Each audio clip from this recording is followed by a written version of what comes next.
Hai, kali ini di Manisa Bicara pertama, aku akan membahas tentang 4 jurus yang kita anggap mampu menyelesaikan menyembuhkan suatu rasa stres, padahal ternyata tuh enggak gitu. Jadi manusia biasa saat kecewa, momen-momen saat ia kecewa, misalnya kayak atau kegagalan yang menyebabkan ia kecewa, misalnya gagal bertemu seseorang, gagal dalam suatu ujian gitu, mampu memicu perasaan-perasaan yang menjadikan mental seseorang tersebut perlu dirawat. Namun saya juga, Manisa, aku, termasuk kamu mungkin, kita berarti ya, benar kan? Itu biasa menerapkan 4 jurus ini. Yang pertama, biasanya itu kita cenderung menekan suatu perasaan atau emosi-emosi tertentu, misalnya kayak sedih, marah, kecewa, gelisah gitu. Biasanya itu kita manusia dengan egonya cenderung tidak mau terlihat sedih, terlihat susah oleh orang lain. Jadi biasanya kita ini cenderung menyembunyikan jika kita tuh sedang sedih. Jadi kayak berpura-pura itu, munafik kalau dalam Islam. Dan munafik itu termasuk penyakit hati, maka hal ini itu nggak baik. Lalu yang kedua ada pelampiasan. Saat ia merasakan kecewa, lalu langsung dilampiaskan, spread dengan tidak terkontrol, itu juga ternyata nggak baik juga. Saat kita merasakan emosi tertentu langsung kita melampiaskan, itu nggak baik ya. Yang ketiga itu ada pengalihan. Biasanya kalau kita lagi stres, terus dialihkan dengan makan, jalan-jalan, belanja gitu. Itu kalau dilakukan terus-menerus kan juga nggak baik. Bahkan aktivitas-aktivitas tersebut itu tidak ada korelasinya dengan dengan menyembuhkan stres itu sendiri, dengan menyembuhkan penyakit yang ada di mental kita itu. Terus yang terakhir ada reframing. Reframing itu seperti mengganti kegagalan dengan kalimat sukses yang tertunda. Mungkin sekali awal-awal itu akan terasa terasa baik-baik saja. Tapi jika itu dilakukan terus-menerus, itu akan memicu otak kita menjadi kayak halu gitu. Kayak menunda realita gitu nggak sih?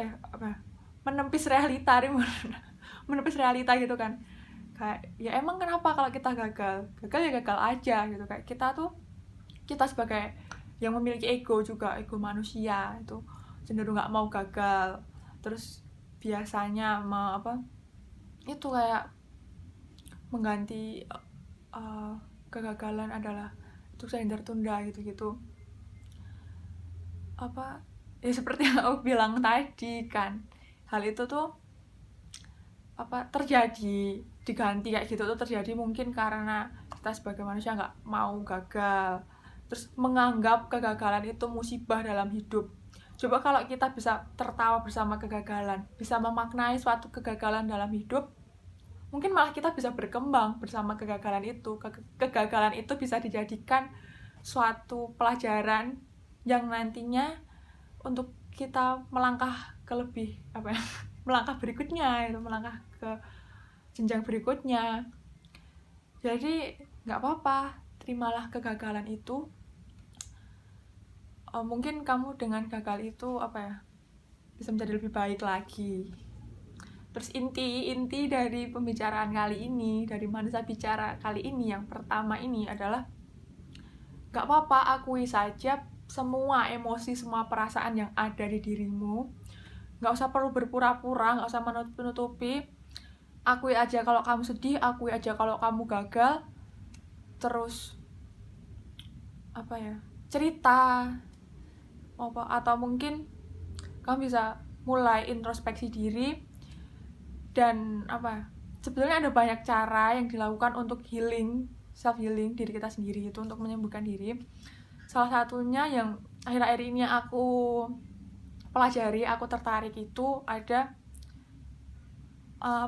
fokus terhadap diri sendiri, mindfulness. Jadi kayak kita melakukan apapun itu dengan fokus gitu, dengan sadar dan fokus jika kita sedang melakukan sesuatu tersebut. Dengan contohnya tuh kayak aku sekarang suka menyadari nafas, kayak naik turunnya diafragma, mengembangnya perut kalau nafas gitu ya, nikmati, dirasakan. Itu kalau misalnya lagi makan juga bisa kamu lihat makanannya, kunyah dengan perlahan, rasakan rasanya gitu. Kayak hal itu akan melatih kepekaan diri, melatih kesadaran diri terhadap diri kita terhadap diri kita gitu. Jadi kita tuh lebih peka gitu terhadap diriku, terhadap diri kita gitu ya. Mungkin segini dulu ya video Manisa Bicara kali ini. Besok-besok bisa juga aku bikin kalau misalnya aku nggak males atau aku lagi gabut kayak gini. Aku akan bikin Manisa Bicara selanjutnya. Oke, see you.